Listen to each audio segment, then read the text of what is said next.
Hello, everyone, and welcome to our podcast. In today's episode, we are going to talk about mental health, how to recognize when to ask for help, and how we can break the taboos around it. Our goal is to help you understand that taking care of mental health is important and normal.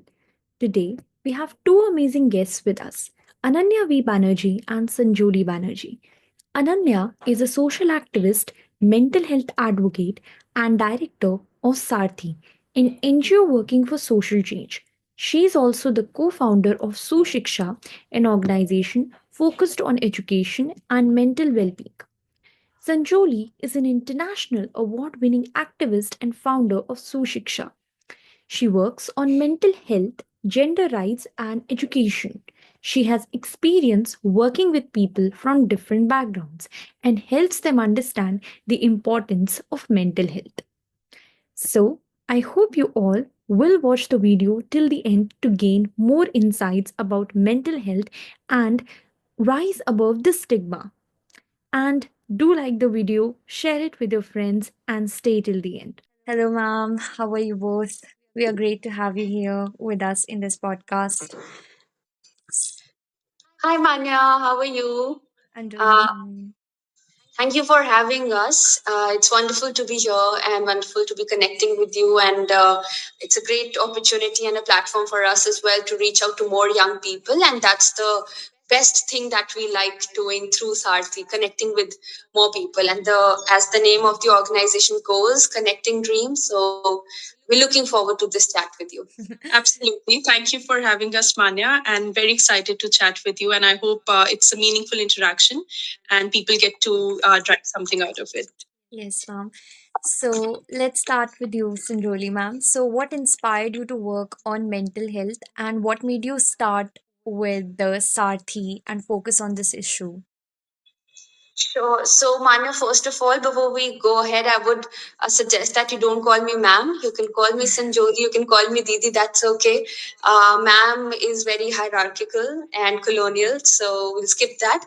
But with Sarthi and Sarthi's background, in fact, it was started by Ananya and my father and another gentleman, Mr. M.S. Punya, and both of them started this in 1997. So that's when Sarthi was registered with the government.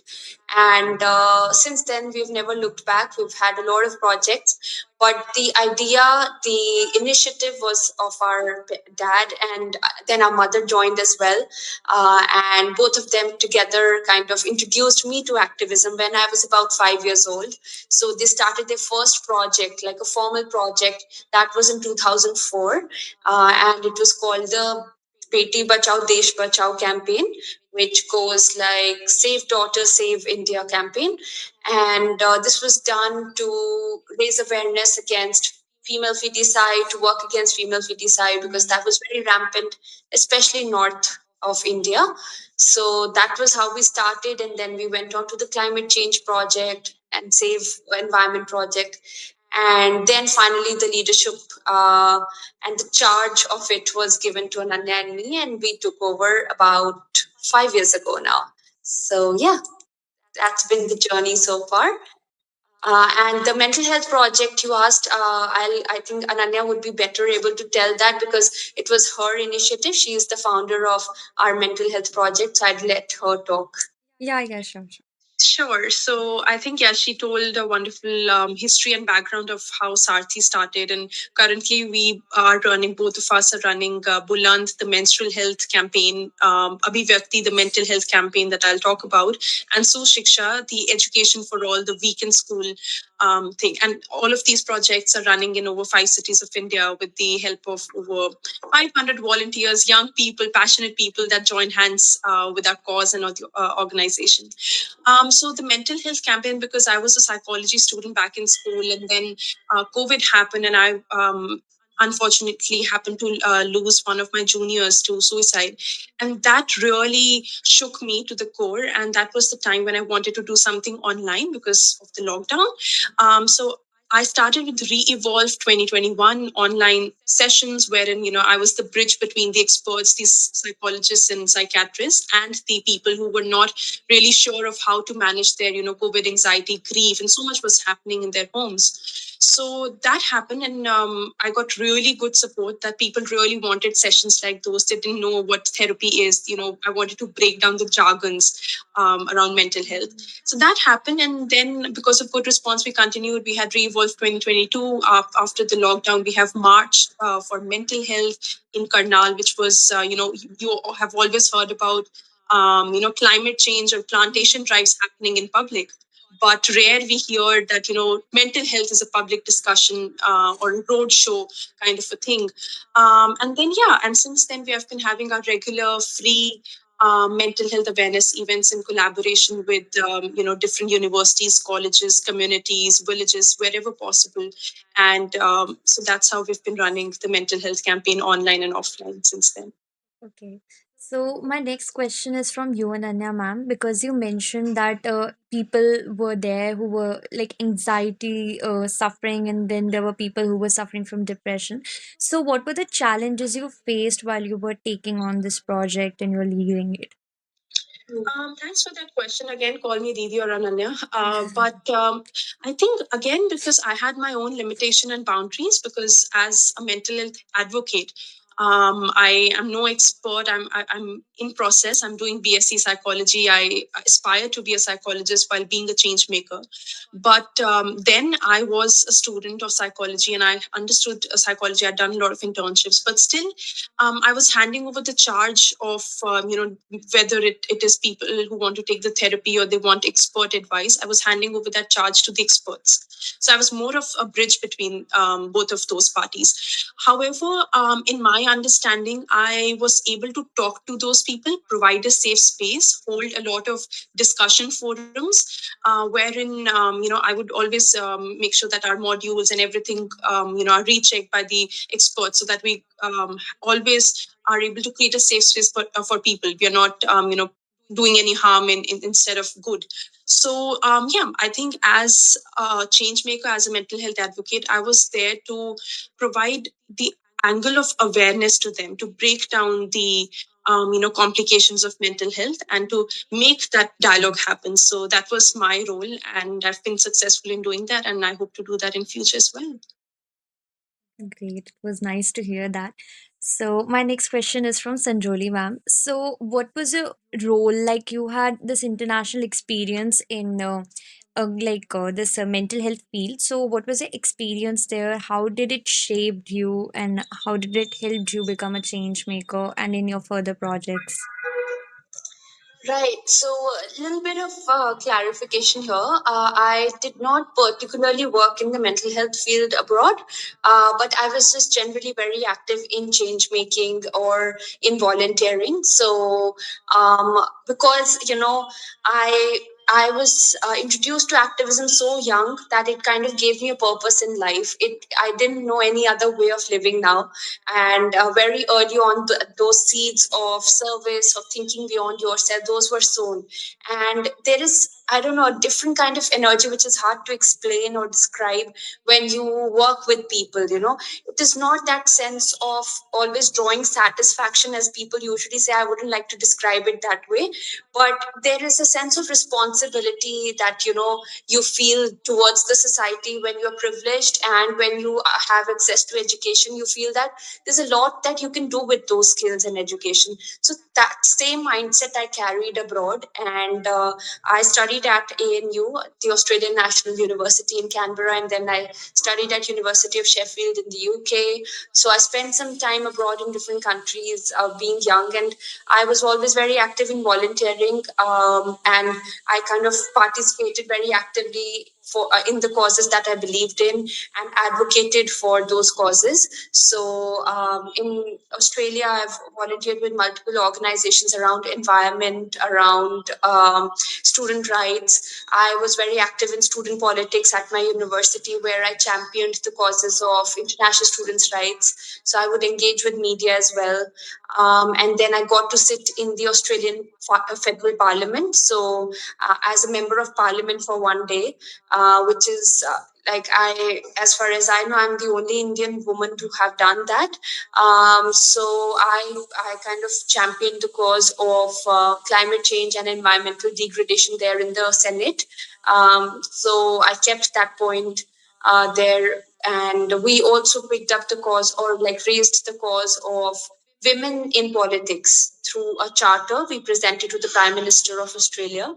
So things like those, definitely. I wouldn't say it's been easy. There's a lot of sweat and time and energy that goes into it. You have to sacrifice a lot of social time with your friends, with your family, partying, clubbing. You have to sacrifice all of that, and you have to, when you're led by a cause, then that's only your life. And sometimes it does get very exhausting, I wouldn't lie. But ultimately you feel that your life is still much better than others, and this is not a lot that you're doing, so you kind of keep pushing yourself somewhere. So, and that kept me going. And so yeah, so that's what I did in different countries, wherever I could, engaging with media, advocating for causes, working directly with people. So those are the things that I did across these three countries. Okay, that was really, really inspiring. I got really inspired by your journey. So, this Thank you. is like one thing I want to ask you both. You both have studied abroad in Australia, right? Um, Yes, that's right. okay, so what were the mental health challenges you think when you were studying over there students had, or is it something different from India and like there are different problems? Thanks for bringing that up. I'll share my perspective and then hand it over to Sanjoli Didi.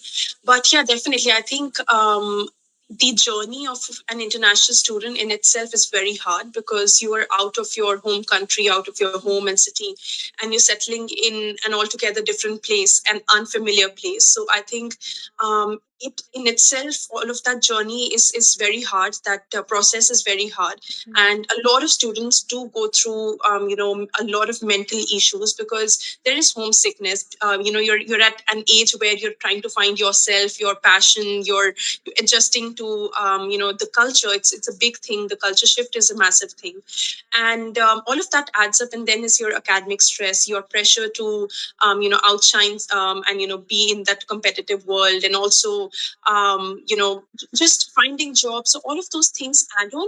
And I have been involved in a lot of departments and communities at my university, especially in the mental health and well-being departments. And I've found that people actually do suffer from a lot of mental health issues, but there is the issue of affordability. Mental health is still not very access. The services, the therapy is not very affordable for students there. So that is something I've raised my voice for.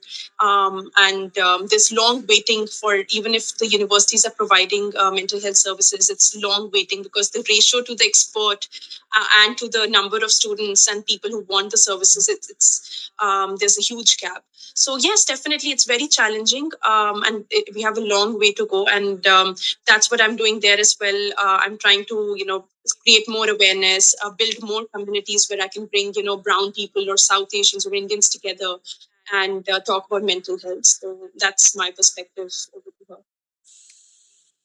Yeah, I think I would agree with Ananya. And just to add a few more points from my experience, like she said, there's a big gap between India and Australia in terms of knowledge and culture and context.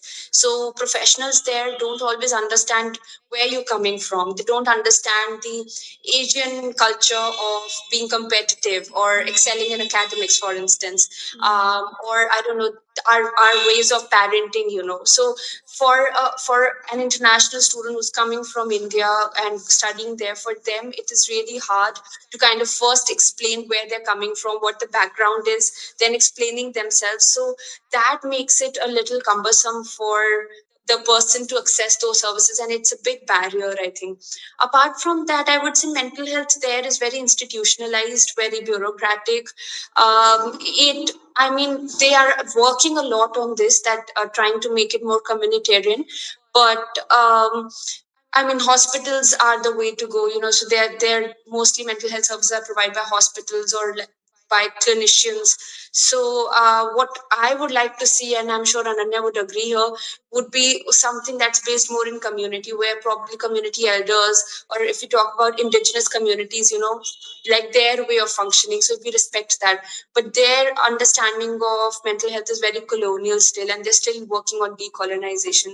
Bureaucratic in the way because there's lots of paperwork, background work, long waiting times, like Ananya said. So it just makes the entire process very discouraging for a person.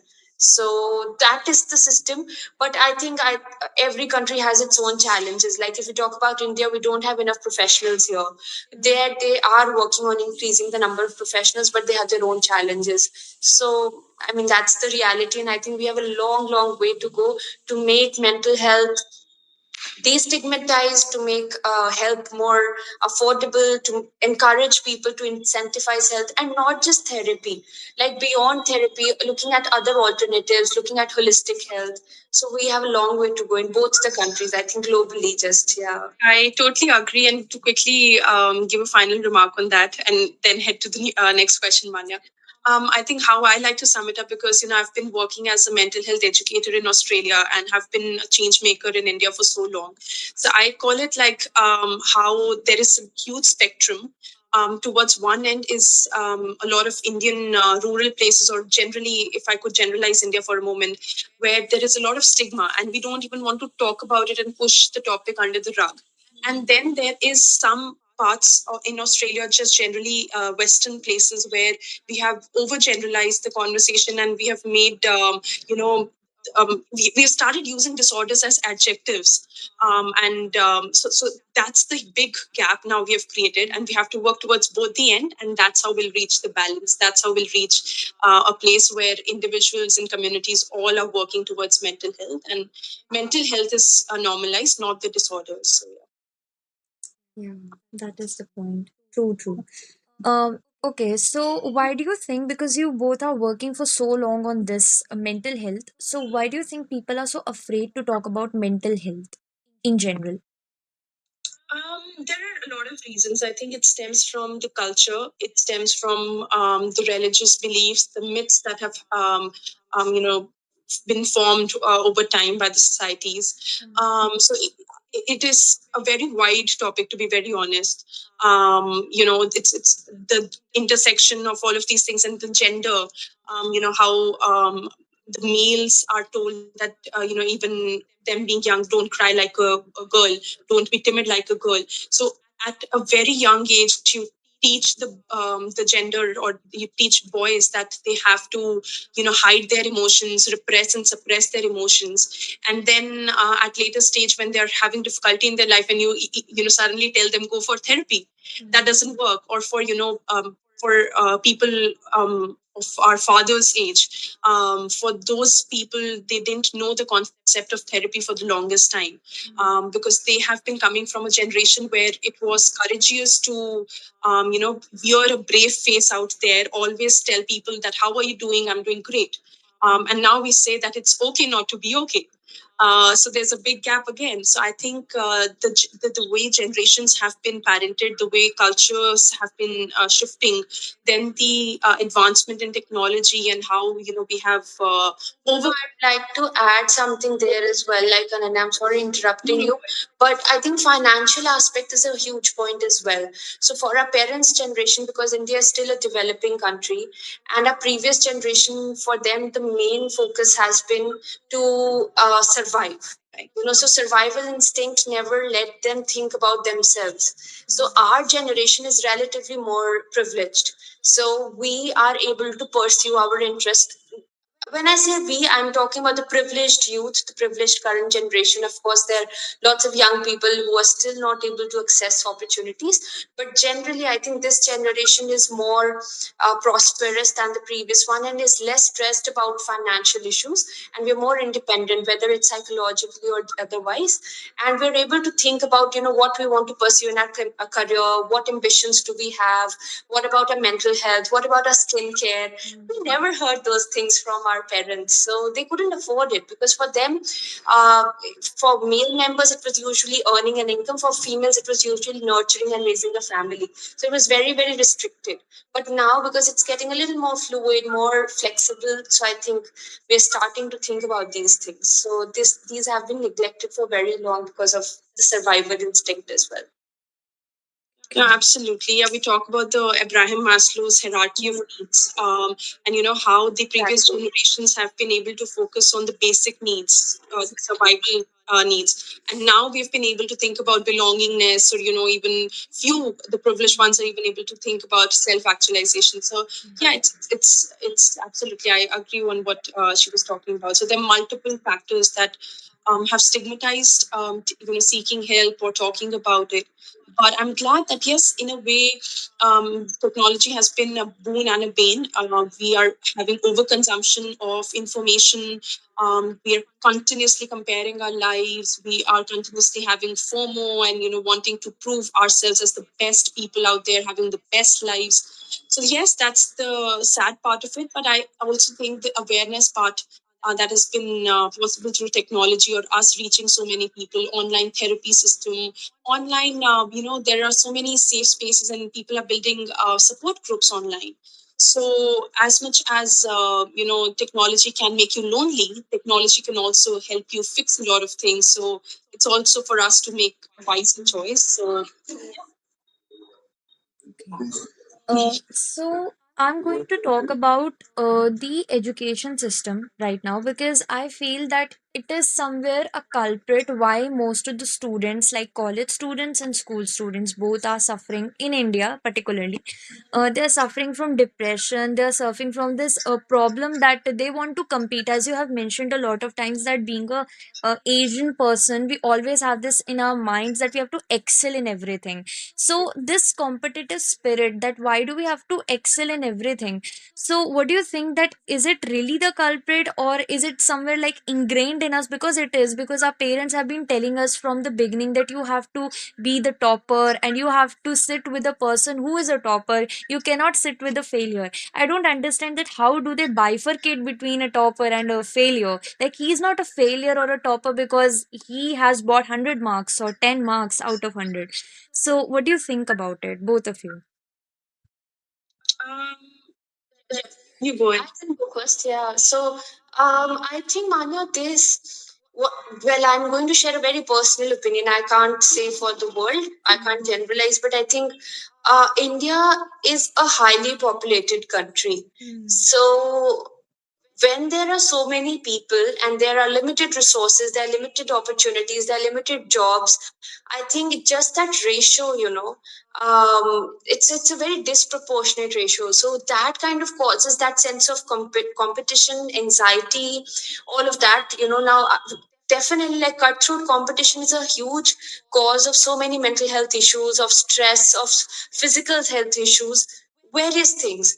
And you correctly mentioned that, somewhere, I mean, that is one thing which I feel is a sociological reason behind all of this. But then there is also the other factor, which is cultural factor.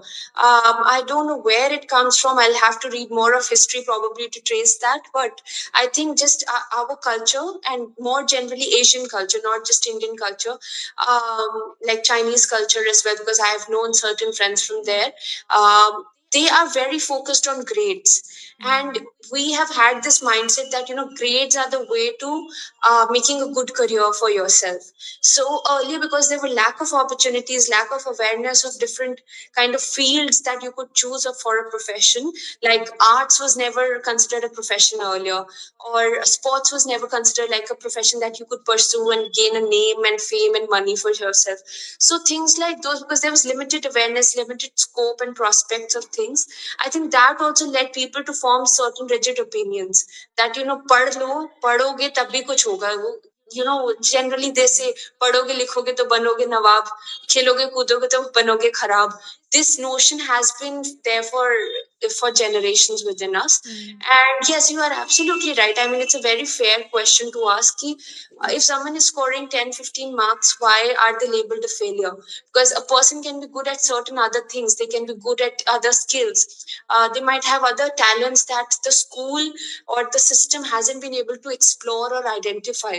So the idea of education should never be to label students or to have a standard brownie maker and produce everybody in a homogeneous way. It should be to explore and nurture individual and unique talents, which unfortunately lacks in today's time, and it is definitely linked to mental health issues as well. So I think I'd listen to Ananya as well. No, I totally agree on what she said, and I think she's covered most part of it.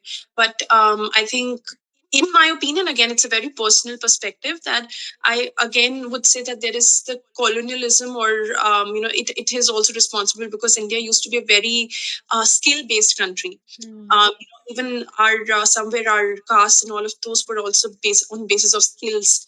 So India was a very skill-based country, but somehow the grading system that was introduced, the education system, Western education system that was introduced in India, and it has been fed into our minds so strongly that marks is everything.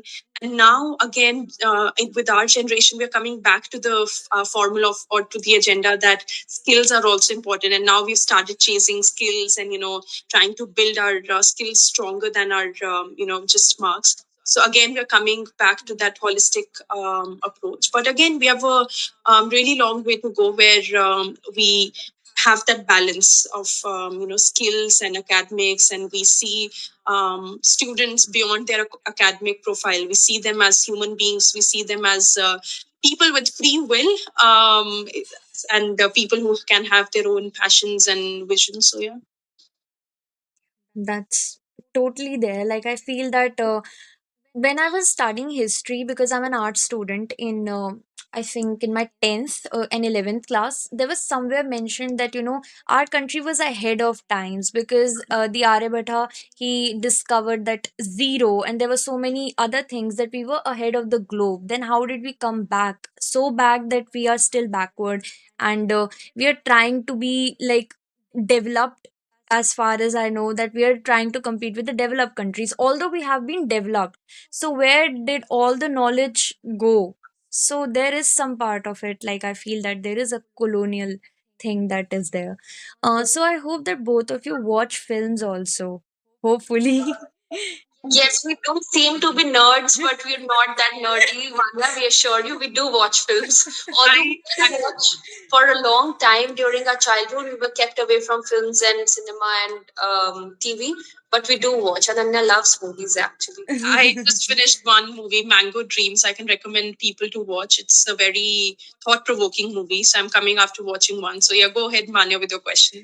Okay so ma'am like आजकल हम देखते हैं that बहुत सारी movies जो है वो कुछ एक स्टीरियोटाइप क्रिएट कर रही है, जो मुझे लगता है कहीं ना कहीं it is affecting the mental health of the people, the young generation who is watching it. So one of it is the Animal, जो मुझे लगा दैट उसने एक ऐसा स्टीरियोटाइप क्रिएट किया है for the male dominance and as well as how female should be acting, they should be subservient to the male. And I think that somewhere it is also kind of mentally आपको fix कर रहा है उस चीज पे कि हाँ, we are the males, we should be like that. And there is a term which is highlighted during this time, that is sigma, a sigma male. Now, what do you think about it? What is this sigma? What is your definition of this sigma? And what does cinema have an impact on young adults like us? If I could go ahead with this, so when there was, this debate around Animal movie, and I knew that was not the movie I was going to watch in cinema at all, but because there was so much discussion out there, I told my sister Sanjoy Diti that I want to watch this just to know what's the debate about. And I exactly got to understand what the debate was about, because it's so unfortunate that movies like those are still made and people are still able to appreciate and justify that alpha male and sigma males are all of these people who have stone heart, and who are disrespectful towards women, have ill treatment, and and they can justify all of that. And the good news last year was Lapata Ladies had bigger and massive box office, and it outshined Animal movie. And that was the time I felt that yes, we have good audience, we can still trust our audience and their choice. So yes, we still have hope. We can't be dropping all our hopes, seeing what's going around. But I definitely think, Manya, that movies and cinema have been really important influences in shaping the way we think, the way we act, our attitude formations. And that's not been recent, it's been for generations. The ideas and the concepts that have been introduced by cinema have been transformed into reality by the audience in few years. And we do have the cinema like Satyajit Ray or other Guru Dutt movies which portrayed women as you know as human beings, and understood women, and showed the beautiful part of women, that how they think, how they behave, how they act, instead of showing them just as objectified pieces, or just them being for item dances and sexualizing them, and all of that. So yes, I am very hopeful, and I think that the youth must rethink about their choices. They must understand that whatever kind of movie that they're watching, it will affect the supply demand thing. So let's have better choices. Let's make conscious choices. Let's not watch anything in name of entertainment. Entertainment can be meaningful. So that's my take on it. I think, yeah, Nanya, I think put across a lot of valid points. I would just say कि हमारी country में ना ये एक debate खत्म ही नहीं होती. It's an endless debate कि क्या movies society से inspire होकर बन रही है, या society को inspire कर रही है movies. So the filmmakers would always say कि we picked up this concept from the society because society thinks this way. Society will say we are drawing ideas from cinema. So somewhere someone has to take accountability of what is happening, right? So filmmakers, I think, in my opinion, should take the accountability. I don't know, I was just reading a quote yesterday, I don't remember who said this, but they were saying कि circus में और films में कुछ फर्क होना चाहिए. Circus is purely for entertainment. Art की इसके आगे भी कुछ बड़ी response. I think Javed Akhtar said the purpose. So cinema का काम सिर्फ entertainment नहीं होना चाहिए. Whether it can be used as a medium of change, of inspiring people, of bringing revolution. And I think it can move so many people, touch so many hearts. It can reflect the real mentality of people, what people are thinking today. तो शाहरुख खान की movies जो इतनी unrealistic, bigger than life, I mean, I respect him and his art, whatever it is, but the filmmakers would show things that were unrelatable for maximum people. Larger population could never relate to a son getting off a helicopter to meet his mom. I mean, what is happening? We are in a developing country. Which son gets off a helicopter to reach home? So, I mean, we could use certain real movies, and I think I can see a lot of change. So again, I would be very optimistic, and I would say things are changing, and people are appreciating movies, like simple movies which are more real. So there is a change, but yes, I think the audience has a great responsibility. We need to educate ourselves and kind of see what choices we are making and how that is impacting not just us, but this society at large. And when you say sigma male, alpha male, ये सब West के बनाए हुए concepts हैं, और ये बहुत ही harmful concepts हैं, not just for women but for men as well. Because there are a lot of good males as well. That, like, I'm very lucky to have some wonderful males in my life as brothers, as friends. So I think वो लोग जो है वो ऐसे ही बदनाम हो जाते हैं कि अल्फा मेल सिग्मा मेल के कारण. So I mean, we need to distinguish, and we need to avoid labeling people. And films like Animal, I don't know, I haven't even watched it. I was in protest, so I was like, मैं तो नहीं देखूंगी ये movie, मैंने नहीं देखी अभी तक. But definitely harmful है. Yeah, and the second part of your question, I think sigma male is the male. If in we have to use sigma as a positive connotation, I think is the male who is kind, who knows how to respect people, not just women, not holding a door for a woman, not holding back a chair just for a woman, but who is kind and who is able to respect people and respect themselves as well. So any kind human, any kind man is a sigma man, I think. Yeah. So when I was like listening to all the conversation जैसे आप दोनों ने बताया, so I went back to Animal and there was a scene in Animal जहाँ पे Ranbir Kapoor tells his father that you have to act in a certain manner because that day he didn't listen to him when he was trying to say something to him. So somewhere that scene also connects with the mental health issue that maybe that character of Animal was facing, and maybe he was not well understood by his father, that's why he became the animal. So would you like Exactly. to address it properly? Because Absolutely, Manya. I'm so glad I'm getting interviewed by a literature student who has that lens and perspective to put in place. And yes, you spotted it right. A person who is devoid of love at a very young age, who is devoid of attention and basic, because love is a basic necessity. And there are researches I study every day as a psychology students that have been done on humans and chimpanzees, everyone, that if there's a disconnection and there's a lack of physical and emotional intimacy between parents and children at a young age, the child develops a lot of those kind of emotions that can change into and that can manifest into a lot of anger issues, or rebel without a cause, a lot of those things. And yes, and hence I can understand where that unattended child became so rebellious, because that's how it was his way of taking attention. And Javed Akhtar Saab, in his interview on a wonderful show, Be a Man Yaar by Nikhil Taneja, he said that an angry man is a hurt man.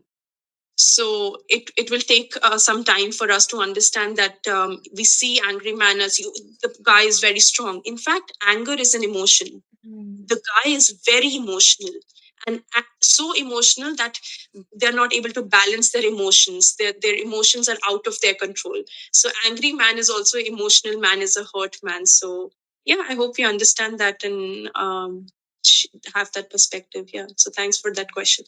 Sanjoli ma'am, would you like to add something to it?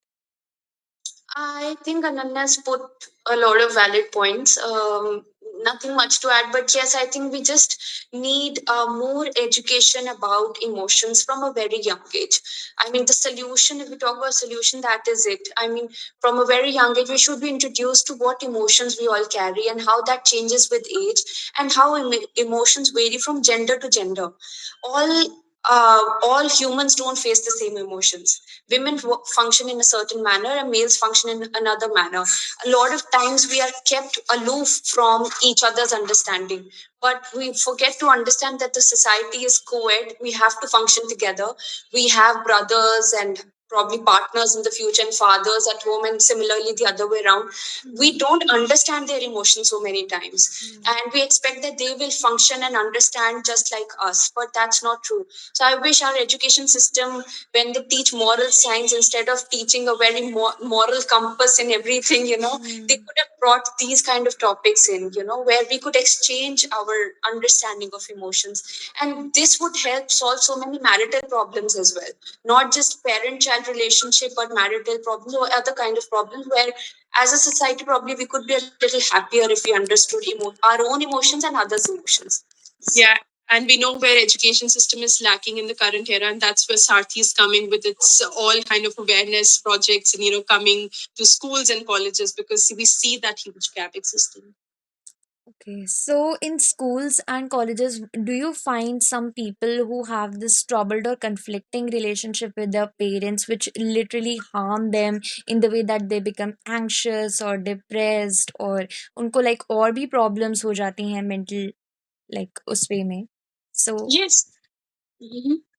Absolutely, Manya. We do come across people with all of those conflicts and issues. And again, as we were talking about it earlier, that because we're the bridge between those people and the experts, we try to talk to them. We provide them that non-judgmental and safe space so that they can open up, and if we can be of some help, and then direct them towards seeking help, and why therapy is important, and how therapy can be beneficial for them. So making them understand, because therapy is also a very new concept for people. So yeah, that's how we are able to, and definitely through our awareness talks and workshops that we do, it's very interactive, very engaging. So sometimes we have dance movement movement therapy session, art, expression art therapy, so that people are able to express and they're able to vent out. If not, they're not able. Of course, we can't heal them in a day or two through our awareness session, right? But we can help them understand that there is this way that they can vent out regularly. This is one way that they can at least vent out their recent aggression. And then we talk about how they can seek help and how they can take care of themselves on daily basis. Self-care, and not self-care is not just going to a parlor and getting nails done or hair done or something. Self-care is drawing boundaries, respecting yourself, giving yourself a promise that however in despair I might be, I would never take a step to end my life. This is what self-care is, that you are able to take care of yourself, and you're able to be a productive and constructive citizen, and that comes later. If you are at peace, you are having a healed mind and body, and you're healing. Only then you can think of pouring into others bucket and being a giver for the society. So it's all connected. We talk about these things. So yeah. Okay, so I found like there are spaces जहाँ पे ना ऐसे glass की चीजें रखी होती हैं and आप पे करते हो to enter that area and then you can break anything to let out your aggression.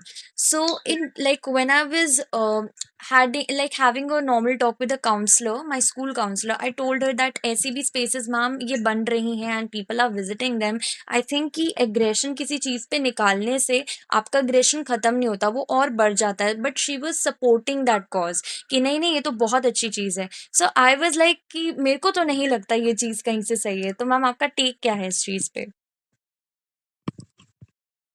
I love your questions, Manya. We've been on so many podcasts and so many discussion forums, but there are very few times, when we actually get to talk about things, brainstorm ideas. So I'm just loving this conversation, I have to say, and very relevant points. So बिल्कुल बहुत मैं आपसे पूरी तरह से agree करती हूँ कि whenever, even like अगर हम अपना example भी ले, we've shouted at someone, we've yelled at someone, or we've thrown things in aggression, we will never feel good after that. ऐसा होता ही नहीं कि we'll feel at peace, and that is how anger works. So when you show more anger, you are hurting yourself and you are in pain as well.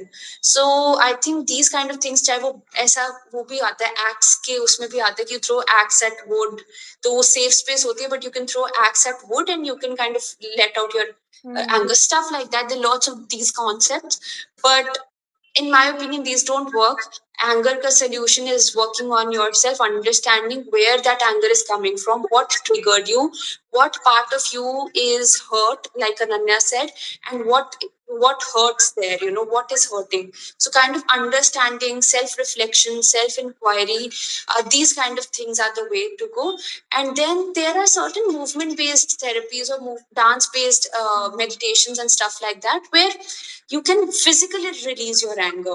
So if there are repressed emotions, instead of throwing things, probably dance it out, sing it out, shout. That is an expression of anger. That still makes sense. Shouting not at someone, but in a room by yourself where you can express yourself. So those things, because I've done a few meditations, I'm into meditation, so I really enjoy exploring different techniques. So for instance, Osho kind of promotes, and he has this kind of meditation where we dance out, we have certain music playing in the background which kind of instigates us from within and stirs us from within, and then we let out our emotions. Those things are understandable, but breaking things and all of this is just tokenistic. I think it's not deep and meaningful. Yeah, no, I absolutely agree with her. And how I was able to think of an example, and hence I was smiling that, how in childhood we are told that, oh, आपको इस table के कारण चोट लगी, इस table की पिट्टी करो, इस टेबल को मारो कि इसके कारण आपको चोट लगी. It's not giving, it's not healing your physical pain. आपने नहीं देखा कि उसको क्यों लगा, how you have to avoid that pain. अगली बारी आपने कैसे चल के आना है around that table that you don't get hurt. You are slapping the table and thinking that the pain will go away. So for that moment, it's a mental satisfaction that yes, I've hit the table and I am having less pain. But you have not applied Dettol on that, and you think that it will heal. So it's same for mental pain. So for us to understand and investigate, whether through professional help or through self reflection, that where is that pain and aggression coming from, and what do I have to do with that in long term? I might throw axe at the wood today, but is that something I'm going to do every day? Because is an emotion. It would come out when I'm in traffic, when I am getting shouted by my boss, or when I don't perform well in academics. Every day I can't be going to a shop like that. So I think for us to heal in long term, for us to function well in long term, for us to have a good relation with ourselves and others, we need to understand the things behind it. Okay, so And also just one more point in this quick point, that आज अगर आपके पास available है वो glass items और आपके पास access है, आप वहां जाकर तोड़ रहे हो, but tomorrow when you're really angry or in just that in that emotion, sudden outrage, or आपके पास you don't have access, so what do? You trash someone, you trash your wife, and that is what domestic violence is, that is what violence in general is. So this is, I mean, it helps no one. So basically it is all coming from a sense of control and power also, but also having accessible conditional anger release हो गया कि भी अगर glass items है तो मैं वो तोड़ूंगा, अगर नहीं है तो what do you do then? So it just it's just not concrete solution to anger, I think. okay, so like repeatedly we are talking about therapy. So can you please break down that what is therapy, and how is it different from counseling, and how is it different from the other forms of like helping? So कैसे different है ये? Sure. So I am coming from an experience that I have taken therapy, and also I've done multiple internship courses, and I'm doing a degree in psychology where I'm understanding, being at the other side of the table, what counseling and therapy is. So, and finally, then as a change maker and working in that mental health space, that's where I'm coming from and speaking about therapy. So basically, counseling is general. It can be about career counseling. It can be just about your general life. So it's a very broad and a surface level thing, counseling. But if you talk about particularly therapy is a science in itself, which that's why psychology is also a science in a way, that it is a way where a person is able to reflect. They are taking help of an expert to understand their journey, to understand the causes and effect, where that particular emotion is stemming from. So a lot of times we are not able to self-reflect on ourselves, and even if we are not able to identify the maladaptive behavior. How do I change that behavior? So we need some kind of help and guidance. So that guidance is provided by the therapist. The therapist is not providing us solutions. They're not fixing our life. They are giving us a perspective of, we are for us to solve our own problems, and they are always giving an alternate perspective, that I might be thinking in all of my cases that I'm right, the person is the problem. Therapist might give you an alternate perspective, that do you think this is. So I love the open-ended question part of therapy, that they allow you to think at a deeper level. And then yes, there are a lot of things that it's confidential, that it the boundaries are maintained, that the whatever is talked in the room remains in the room. Then there's no judgment, that a person can be as vulnerable as they want to. And then comes the responsibility of a therapist as well. I've heard a lot of cases nowadays in schools and colleges where the therapists are, counselors are calling students' parents and talking about their issues, which is extremely saddening. That some a student is going with all of their courage and vulnerability to a trusted adult, and they are informing their parents about what's going on. I think there's a I don't know, I'm forgetting the word, that there's breach of trust in that matter. So yeah, I mean, there are a lot of things that are going wrong with that, but the fundamental, the ethical part of therapy is amazing. The foundation of it is amazing, that people get to express and went out and find out a path for themselves. So that's how I can put it in perspective. Okay. So, Sanjoli ma'am, you want to add anything? No, I think I'll let it be. She said enough, and I don't want to kind of take it too long. But Yeah, I agree with Ananya.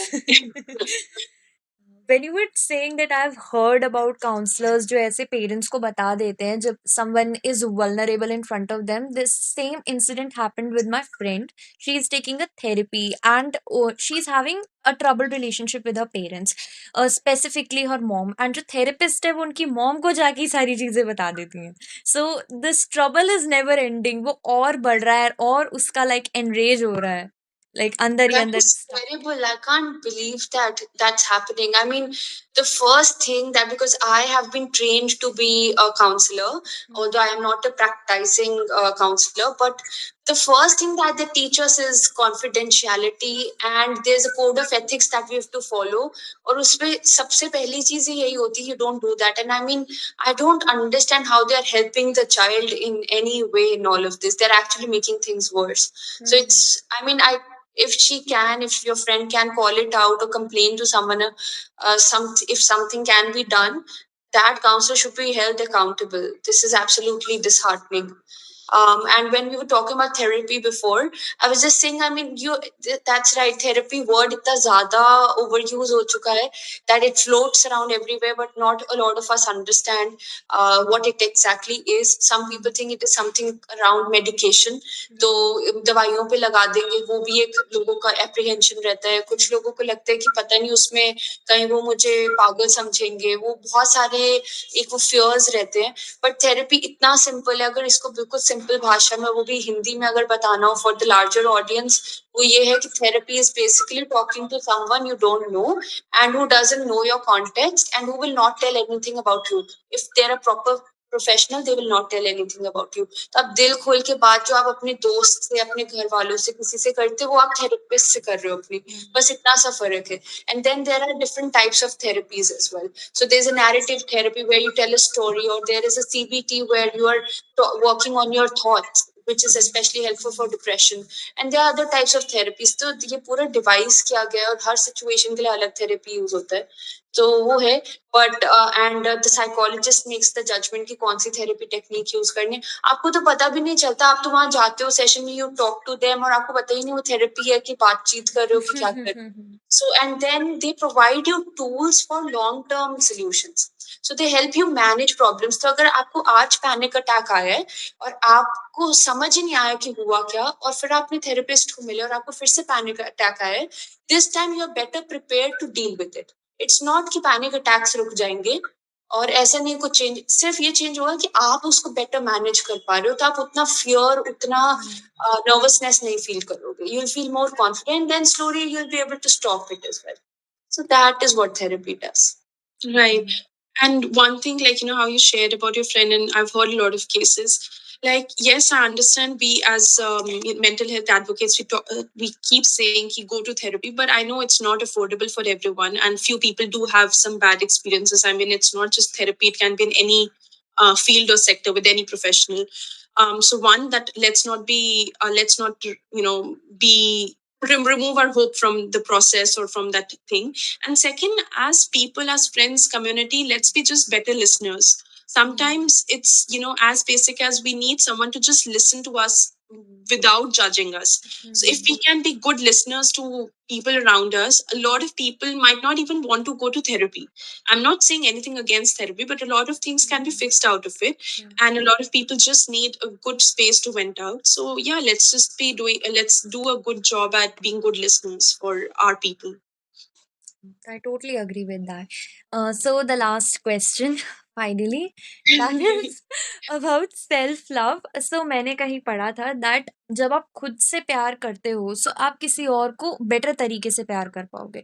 So कितना ये चीज है कि मतलब ऐसा सच में होता है that आपको खुद से मतलब पहले प्यार करना है, फिर आप दूसरे को बेटर प्यार कर पाओगे, या कि ये तो बस बातें हैं किसी ने लिख दिया? नहीं, मैं बिल्कुल कभी किसी बात के लिए नहीं कहूंगी ये बातें हैं किसी ने कह दिया, because I am also poet. apart from being a change maker and a student. So I understand कि अगर किसी ने कहा है there is meaning, but yes, I do agree.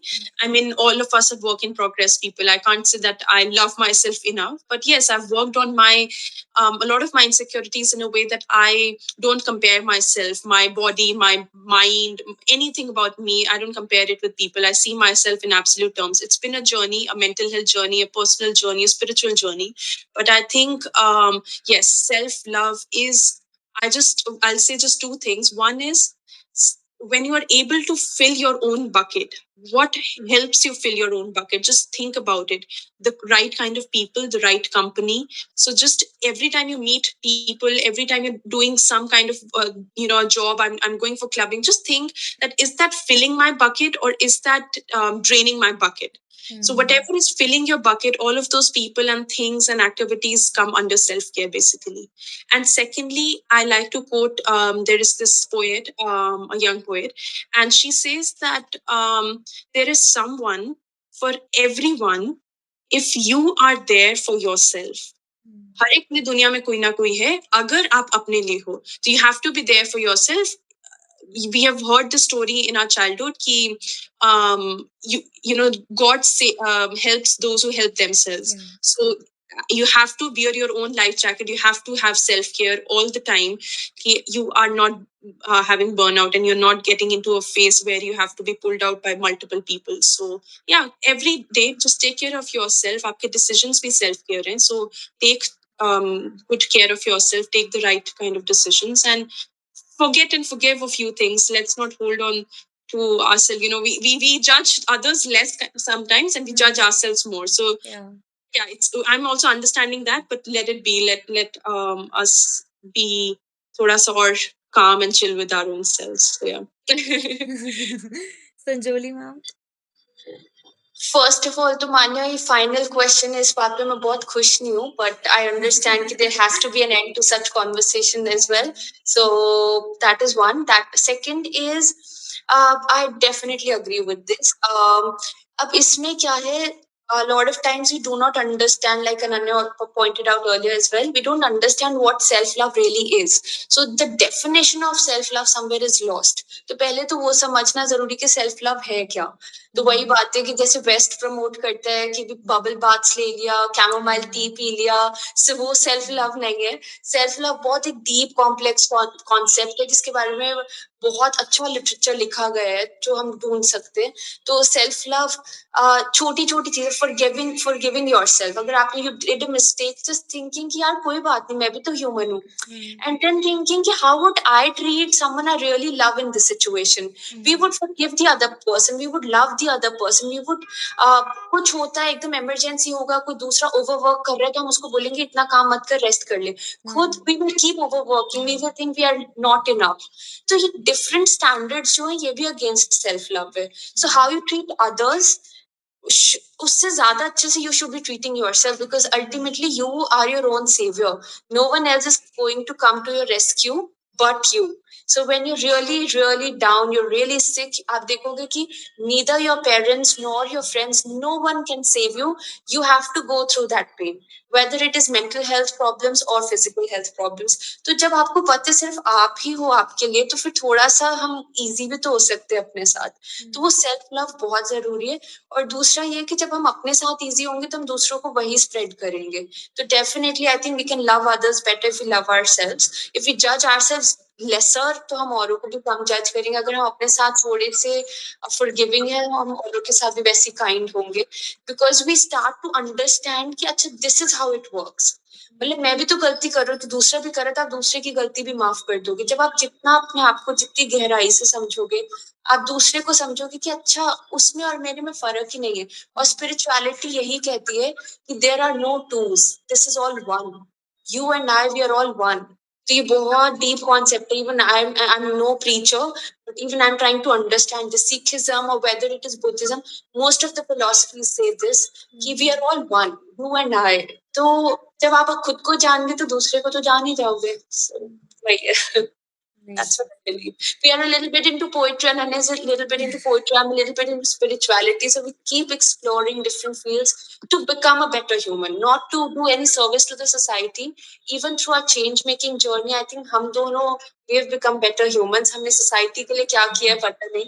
But it's been a very selfish journey as well. So वहीं से ये सारी experiences और बातें निकल के आ रही है. It's all personal lived experience. Yeah, on that I'll quote Rumi that when I was clever, I wanted to change the world. Yeah. When I became wise, I wanted to change myself. So change actually starts and begins and stems from within. So yeah. एक और है, बुरा जो देखन मैं चला, बुरा ना मिलियन कोई, और जब मैंने सबको देखा, आगे वाला बुरा नहीं था सबसे मुझे, बुरा ना कोई. सबसे बुरा ना कोई. Kabir, I think Kabir Yes, says yes, yes. that. Yeah, exactly. वही तो हम बुराई देखने चल रहे हैं, पहले खुद को सुधारें, फिर समाज की सेवा करें. तो शुरुआत खुद ही से ही होती है. Absolutely. डेफिनेटली. और मुझे लगता है कि जो भी लोग ये देख रहे हैं, कहीं न कहीं वो भी ये बात से एग्री करेंगे कि इट स्टार्ट्स विद यू. चाहे वो सेल्फ केयर हो, चाहे वो सेल्फ लव हो, चाहे वो मेंटल हेल्थ हो, सब शुरू खुद से ही होता है. And then you come and solve problems for others कि चलो अब इसकी मदद की जाए. So thank you so much for coming. And आप लोगों से बात कर बहुत ही अच्छा लगा मुझे, बहुत ही ज़्यादा. लाइक ऐसा लगा जैसे माइंड खुल गया एकदम, थॉट्स सारे निकल आए, बातें जो मुझे पूछनी थी. And I wasn't looking anywhere. Like when you were speaking या जब मैं आपसे क्वेश्चन पूछ रही थी, there is no script, there is nothing. मैं अपने आप से ही पूछ रही थी. सो इट वॉज लाइक कि बातें ही चल रही, जैसे एक चिट चैट शो होता है, वैसा लगा मुझे. So it was really nice talking to you both. Thank you so much for today. Thank you so. Yeah, go ahead, Diti. Sorry. No, just wanted to thank Manya. Thank you for having us. Thank you for finding us out from somewhere, and then for your time and for being such an attentive listener. Because we both were continuously speaking, और आप इतने ध्यान से सुन रहे थे. And because you were so active listener, you had questions. So I think it's kudos to you that you didn't have any script and you still kind of engaged us in a 1 hour conversation, which is not easy at all. So it is a tough job to do. So kudos to you and thank you so much for this. And it was an actually a deep quality conversation that we yearn for. So we're really glad कि हमें एक listener मिला और कोई ऐसा मिला जिससे हम ऐसी बात कर पाए. No, absolutely. Yes. Thank you, Manya, for your patience. And I am not sure about your passions, what you want to become, but you'll make a really good professor or a really good journalist for that matter.